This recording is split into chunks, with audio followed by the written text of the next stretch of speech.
Hello students, this is our fourth video of chapter number 4, that is heat, and today we are going to discuss about the transfer of heat. We know that heat always flows from a body at high temperature to the body which is having lower temperature. Means the flow of heat is always from higher temperature body to the lower temperatured body. That means hotter body to the colder body. Hotter to the colder body. Okay. So as a result of this heat flow, what happens? What is the result of this heat flow? The result is the temperature of the hot body falls and the temperature of the colder body rises. Okay, and the flow of heat stops when the temperature of both the bodies becomes equal. When this transfer of heat stops when both the bodies become equal, means their temperature becomes equal. Okay, that means when the temperature of both the bodies will be equal, the transfer of heat will stop. Okay, so in this topic, two important words are there, or terms are there: expansion and contraction. Let us see first these two terms. What are they? When a body is heated, its temperature rises and there is an increase in the size of the body. This is called the expansion. Expansion and contraction, these two words we have already read before, but this is the actual explanation regarding the transfer of heat. Okay, so when a body is heated, its temperature rises and there is an increase in the size of the body. That means the body gets expanded. Okay, this is called expansion.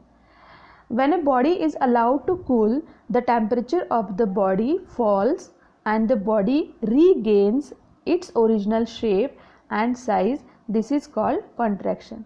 Means when the body is allowed to cool, whatever the object is there, that object or body we can say, it regains its original shape. It gains its original shape and size. It comes into its original size, shape and size. Okay, and this is called the contraction. Then how does heat flows from higher temperature to higher to lower temperature, or higher hotter body to the colder body? How it flows? See, there are different three ways in which heat can be transferred from one body to the another, and these three ways, or we can say modes of transfer of heat, are conduction, convection and radiation. And these three modes of heat transfer we will discuss one by one. Okay, so let us start the first one, that is conduction. What is conduction? So conduction is the simple process of transfer of heat. I will explain. The process of transmission of heat energy in solids. Conduction occurs in solids only. Okay, without the actual movement of the particles from their position. This is known as conduction. And the transfer of heat is occurs because of the vibrations of the molecules of that solid. Okay, so here we can compare this conduction to this picture. You can see this picture. Suppose these all the people, they are sitting, or students, they are sitting here, and they are passing this book. One book is here and this book is passed to this boy, then this boy passes this book to this boy, and then it is passed to this boy, and then this is passed to this boy. So conduction is the way in which these molecules transfers heat to one another due to vibration, due to their vibrations. Okay, so it is just like passing the book. A book can be passed from person to person or student to student. Just like that, heat is passed from molecule to molecule in a solid substance. So conduction occurs in a solid substance. Okay, so conduction is nothing but the transfer of heat energy without the actual movement of the particle. Particles don't move from their place, but they just pass the heat. Okay, so there are two conditions for this conduction. Conduction can occur when these two conditions are there. So what is the first condition? The two objects should be in contact with each other. So when conduction is there, both the objects are in contact with each other. You must have remembered the example I have given about that the pot and the spoon. Hai na? This pot is hot, okay, and one spoon is there inside the pot. Okay, so this pot and this spoon, they are in contact with each other. That's why this heat can be transferred from this pot to the spoon, and the spoon becomes hot. Okay, so these two objects should be in the contact with each other, then only conduction can occur. There is one activity that we will see next regarding this. Second condition is temperature of two bodies should be different. Temperature of the two objects or bodies should be different. If the temperature of both the bodies will be equal, then the transfer of heat will not be there. Okay, so these are the two conditions. First is two objects should be in contact with each other, and the temperature of two objects should be different. Okay, one object should be colder and another object should be hotter. Then only heat from hotter object can be transferred to the colder object. Okay, through this conduction. So this is about conduction. And then what is thermal equilibrium? Thermal equilibrium means once two bodies in contact obtain the same temperature, there will be no flow of heat between the two objects, and this is called the thermal equilibrium. Thermal equilibrium means the temperature of the two bodies will be same and there will be no flow of heat between the two objects. This is called the thermal equilibrium. Okay, so see, one activity is there regarding this conduction that we will see. Okay, see. Okay, so we will see this activity, and this activity will show that conduction in a metallic rod, how it occurs. So actually two activities are here. These are very simple activities, you can also do at your home. Okay, so for this activity you will need an iron rod. This iron rod you will need, or you can use a ruler. Okay, you can use a ruler. Then Bunsen burner, this is Bunsen burner, and a matchbox, or you can use here a candle. Okay, so these things we will need a ruler and a candle or a burner. Okay, so what you have to do? First you take that iron rod or ruler and hold it in such a way that its other end is in your hand, and this end will remains in the flame of this candle or burner. Okay, so one end is on this candle or burner and another end is in your hand, so that you can hold, and you have to hold it for a while. Okay, so what will be the observation? You will notice that in a minute the iron rod or this ruler will get so hot that you cannot hold it, and you will leave it down. Okay, it will become difficult to hold this rod in the hand. So what this activity shows? This activity shows that heat is transferred from the flame to the metal by conduction. Okay, by conduction means this heat is transferred by the molecules of this iron rod or ruler, and they are not moving from their place, but they are just transferring heat to the next molecule, and like this slowly this ruler becomes hot. Okay, so this is conduction. Okay, then next activity is also very easy, you can do at home. You have to take same rod or ruler and a Bunsen burner or candle, and here you will need some iron balls. This is iron ball, or you can use a screw. You may have screws at your home, so you can use that.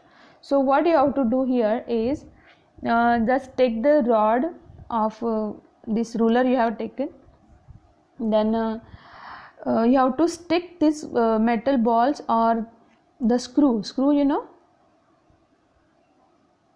this is the screw.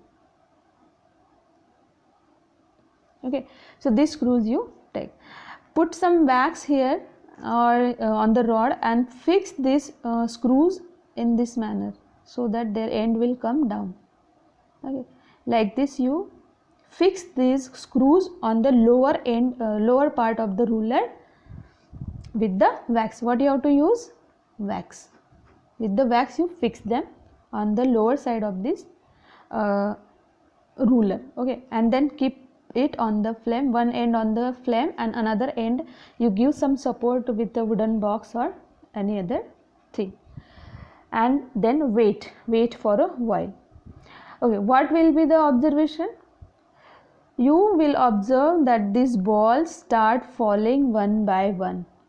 Okay, the screw that is, or the screw or the metal ball that is stick near the flame, it drops first, then the second, then fourth, like this they drop one by one. So we can here conclude that heat is passing from this end to this end slowly. Okay, so this is called the conduction of heat.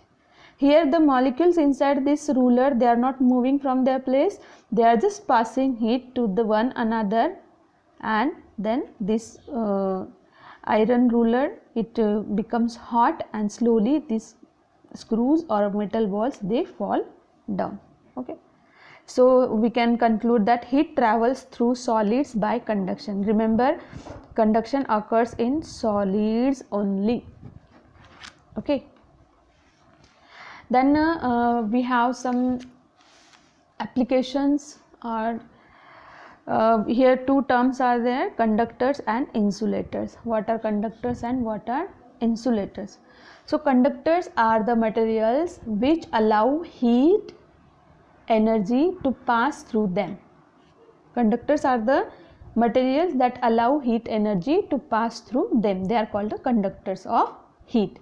For example, all the metals and their alloys. Alloys, you know, alloy means mixture of two or more metals. Okay, just like steel.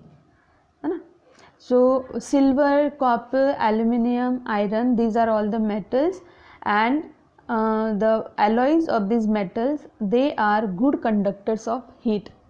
Okay, then what are insulators? Insulators are the materials that do not allow heat to pass through them. Okay, so they are also called bad conductors or poor conductors of heat. Insulators are also called bad conductors or poor conductors of heat, and the examples are plastic, wood, rubber, air, leather, water, etc. Most liquids and gases are poor conductor of heat, or you can say bad conductor of heat. Most liquids and gases, they are bad conductors of heat. Okay, so this is conductors and this is insulators. Then there are some applications of these conductors where we can use these conductors and insulators. What is the use of conductors and insulators? Okay, so first thing that we have already seen in our last topic, that is thermometer. So we use mercury in the thermometer. Why? Because it can expand and it can contract with the rise and fall of the temperature. Okay, so this mercury, as it is in liquid form and it is a metal and it is a good conductor of heat, so mercury is used in thermometers. Okay, thermometers, it is used in thermometers because it is good conductor of heat. Then next is cooking vessels or utensils. Whatever utensils we use in kitchen, if you don't know, then today you go in the kitchen, ask your mother to show you all the cooking vessels, that is pan and we say kadhai, okay, then pots and different cooking vessels.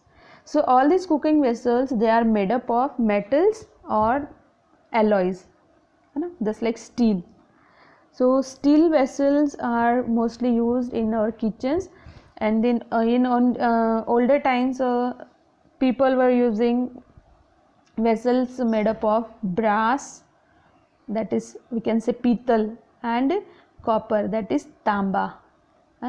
So brass and copper, these two metals were used to make utensils. Nowadays we don't use these utensils, some people use, but we prefer steel in most houses. So cooking vessels that are made up of these metals, they are also very good conductors of heat, so that's why we can cook food in these utensils. Okay, the next is cooling coil of AC and refrigerators. Okay, so cooling coils of these refrigerators and it is AC. Okay, so they are made up of copper.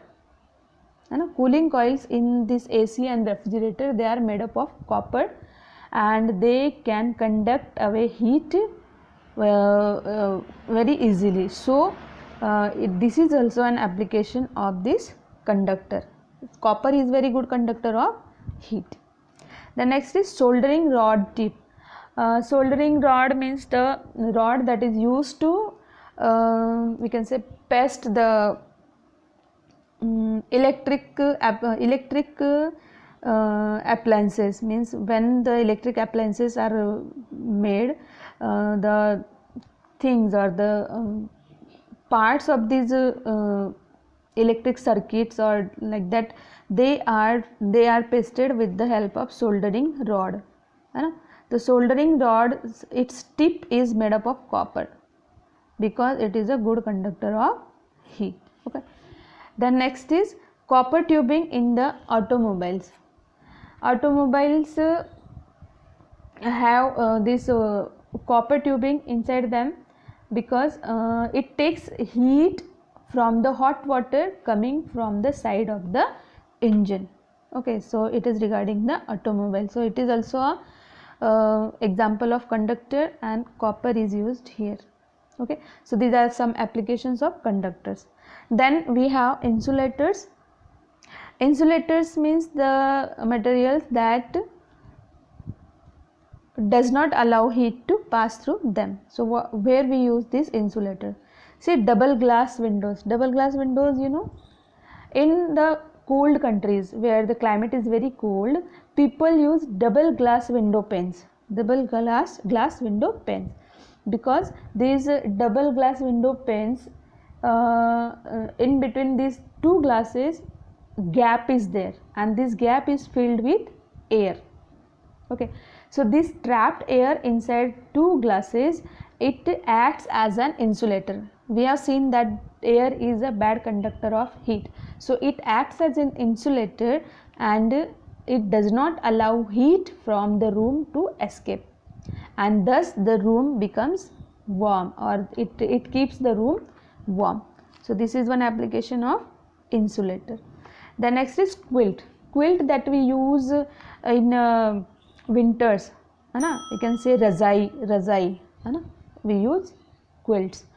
So these quilts does not allow heat from our body to flow out because they are bad conductor of heat, and inside this quilt we feel warmer, because it does not allow the heat from your body to flow out. Okay, so this is another application of this insulator. Then we have slabs of ice. You may have seen the slabs of ice, they are always covered with sawdust or gunny bags. Sawdust or gunny bags. Why they are covered with this? To prevent them from melting. If we'll keep them open, these ice slabs, they will melt very fast. But if we will cover them with a material like sawdust or gunny bag, which is an insulator, then the rate of melting of ice will be slower down. Okay, and it prevents the heat from outside to reach the ice. If the heat will not reach to the ice, then it will not melt. Okay. Then next is building materials. So building materials that we use, bricks and mud, etc. These building materials are also act as insulator and protect us from the heat when we make a house. Okay. Then handles of the cooking utensils. Handles of the cooking utensils, they are made up of bad conducting material, that is bakelite. Okay, bakelite. So this bakelite is the material, it is a bad conductor of heat, or we can say insulator of heat, and that's why it is used to make the handles of these cooking utensils, just like kettles, electric irons, electric ovens, soldering rods, etc. Okay, so these are some applications of conductors and insulator. So there is one question, two questions actually. Eskimos make igloo out of straw to stay indoors. Do you know why? See, ice is very cold, है but Eskimos make igloo with the ice and straws. Why? There is some reason. See, ice made of igloo. Igloo, you know, na? In tundra or in colder regions, people used to live in the igloos like this. Okay, so these igloos are made up of ice. Ice made igloos traps a large amount of air inside it. Inside it, large amount of air is there, and this air acts as an insulator. Air is bad conductor of heat, so it acts as insulator, and the igloos remain warmer during the cold. Outside it is very cold, but inside you will feel warmer because of this air. Okay, that is why Eskimos make igloos out of straw or out of snow, we can say, to stay indoors. Okay, and the next question is, the handles of metal utensils like kettles, electric irons, ovens, soldering rods, they are made up of bad conductors. Why? Just now we have discussed it, because the handles of cooking utensils are made up of bad conducting materials like bakelite, and so that the hot utensils can be lifted safely. Because if you will keep that utensil on the flame, and if the handle of this utensil is made up of any metal, then you will not be able to hold it when it is warm. So it is covered with a material that is called bakelite. It is an insulator of heat, and it helps you to hold this pan easily. Okay, so this is all about the conduction. In our next video we will discuss about convection of heat. Okay, till then, take care, goodbye.